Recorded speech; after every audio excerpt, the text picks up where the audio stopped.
Hello, good morning friends. अभी सुबह हो चुकी है, मैं रेडी होके आ गई हूँ किचन में और मेरा किचन का सारा काम कर रही हूँ। और ये सैटरडे का वीडियो है। सैटरडे को मेरा ऑफ होता है, वीकली ऑफ, और मेरे बेटे का भी छुट्टी रहता है। तो आज मैं कुछ शेयर करना चाहूँगी। आपको अगर कभी भी ऐसा लगा कि कोई इंटेंशनली आपको हैरेस करने की कोशिश कर रहा है, लाइक लड़का हो या लड़की, कोई भी आपको हंसी मजाक में ही सही आपके बारे में बुरा भला बोल रहा है, आप पर कमेंट पास कर रहा है, कॉमेडी कर रहा है, तो आप जो कि आपको बुरा लगता है, कुछ नेगेटिव में आता है, तो आप उसको वही रोक दीजिए। मेरी बात मानिए, उसको वही रोक दीजिए, या फिर अगर आपने आज नहीं रोका तो वो कॉमेडी बोलकर वो हमेशा आपके इंसल्ट करता रहेगा या करती रहेगी, और बाद में उसकी हिम्मत भी बढ़ जाएगी। तो आज एक दो लोगों के सामने बोल रही है या फिर बोल रहा है, कल हज़ारों लोगों के सामने बोलेगा। अभी तो आप बर्दाश्त कर ले रहे हो और उसकी हिम्मत को बढ़ा दे रहे हो, बाद में आपको ही पछताना पड़ेगा, आपको ज़्यादा इंसल्ट सहना होगा और आप कुछ बोल भी नहीं पाओगे। उसकी हिम्मत इतना ज़्यादा बढ़ जाएगी कि आप कुछ कर नहीं सकते। इसलिए पहले ही टाइम जब वो वैसा करे, या जब वो लड़की या लड़का जो भी हो ऐसा कुछ भी करें, तो आप वहीं पे उन्हें रोक देना, आगे बात बढ़ने ही मत देना। क्योंकि ऐसा बहुत सारा मैंने देखा है कि लड़कियां हो या लड़के हो, ऐसे ही मजाक में इंसल्ट कर देते हैं, और एक जन के करने से ऐसा होता है कि वो एक इंसान के सामने कर दिया और आप चुप रह गए। जिसके सामने वो उसने किया होगा, वो इंसान भी सोचेगा नहीं, इसको तो कुछ भी बोलने से चलेगा, और वो भी करने लगेगा। ऐसे हर कोई अगर आपका इंसल्ट करने लगे तो आपकी सेल्फ रिस्पेक्ट रह कहाँ जाएगी? नहीं रहेगी, और आपको सबसे इंसल्ट सहना होगा। तो जब कोई ऐसा करे तो प्लीज़ उसे वहीं पे रोक देना, और ज़्यादा इंसल्ट सहने की कोई ज़रूरत नहीं है। आप अपना कमाते हैं, अपना खाते हैं, आपको किसी से लेन देन नहीं है। तो आप का कोई अगर बुरा वक्त में साथ नहीं दे रहा है, कुछ नहीं, और ऐसे ही फालतू मजाक बोल कर आपकी इंसल्ट कर रहा है, ये बहुत ही बुरी बात है। कोई बुरा वक्त में साथ देने वाला भी ऐसे मजाक करे तो भी मना करना। तो यही थी मेरी आज की टिप्स, और अभी मेरा किचन का काम चालू है। धीरे धीरे एक एक करके सबको नाश्ता वगैरह दे रही हूँ खाने के लिए। शादी हो चुकी है मेरी, तो ज़्यादा कुछ मेरे वीकली ऑफ का रहता ही नहीं, नॉर्मल डे की तरह ही गुजरता है। अभी रोटियां बना रही हूँ, सब रोटियां खाएंगे।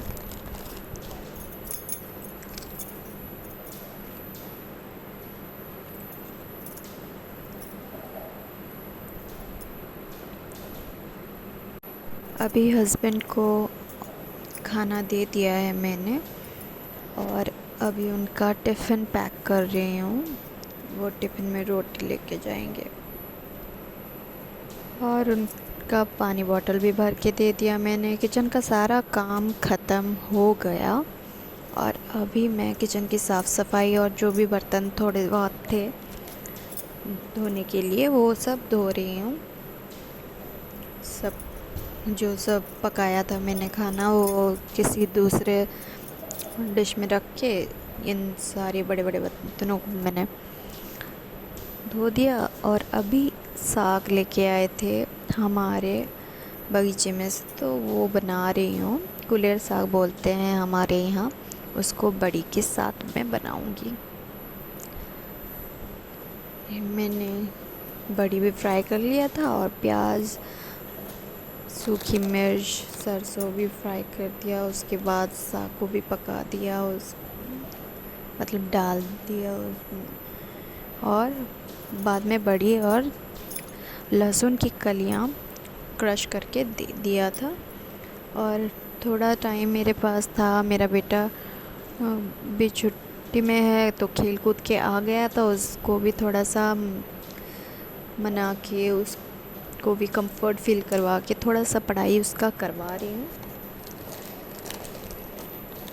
वो बीच बीच में बातें बहुत कर रहा है, पढ़ाई कम और बातें ज़्यादा हो रही हैं हमारे बीच। बच्चों के साथ बच्चा ही बनना पड़ता है, उनको पढ़ाना है, कुछ भी करना है तो।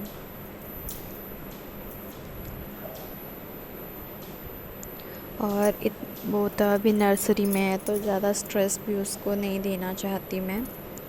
मुझे वैसे भी बहुत कम टाइम मिलता है अपने बेटे के साथ, क्योंकि मुझे ड्यूटी पर भी जाना होता है और घर का भी बहुत सारा काम रहता है। तो जितना भी मुझसे हो सके उतना टाइम मैं उसके साथ बिताना पसंद करती हूँ। क्या करें, अब हम जॉब करते हैं तो ये सब तो रहेगा ही, गिल्ट। और अभी मैंने उसका पढ़ाई ख़त्म होने के बाद उसको नहला दिया और मैं उसको टी शर्ट पहना रही थी, तो उसने बोला कि नहीं मैं अभी बड़ा हो गया हूँ, मैं खुद से पहनूँगा, ऐसा बोल के वो खुद से पहनने की कोशिश में लगा हुआ है। और अब भी हमने खा पी के हम सो गए थे और ये शाम का वक्त है। शाम को भी मेरा किचन का काम चल रहा है। किचन का काम ख़त्म होते ही मैंने बेड सेट कर दिया और झाड़ू भी लगा दी। और अभी अपने बेटे को फिर से पढ़ाने के लिए बैठ गई।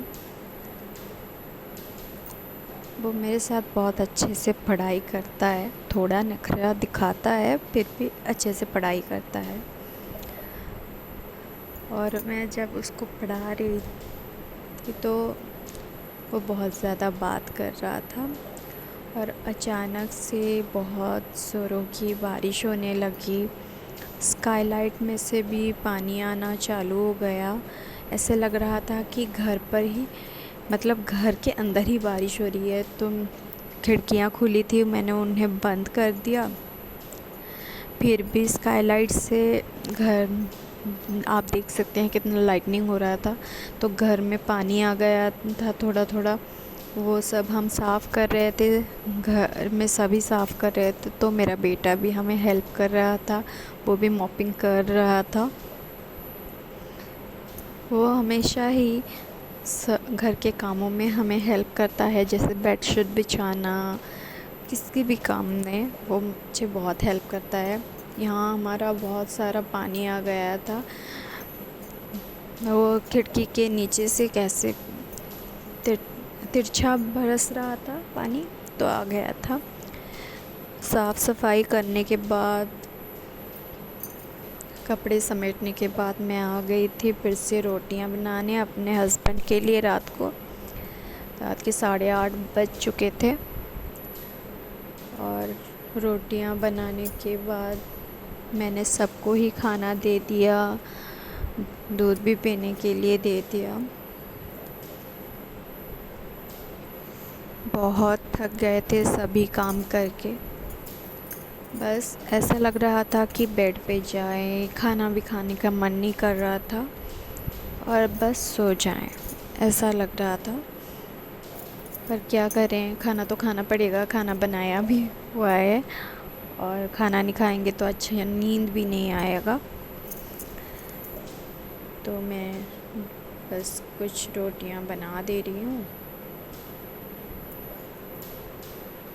रोटी बनाने के बाद मैंने सबको खाने के लिए दे दिया, सभी ने खा लिया, मैंने भी खा लिया और मैंने बर्तन सारे धो दिए और किचन की साफ़ सफाई में लग गई। किचन साफ़ नहीं करूँगी अभी तो कल सुबह अच्छा नहीं लगेगा, इसलिए साफ़ कर रही थी। बीच बीच में मेरा बेटा आ रहा था, चलो मम्मी सोने के लिए बोल रहा था, पर थोड़ा सा तो साफ़ करना ही पड़ेगा।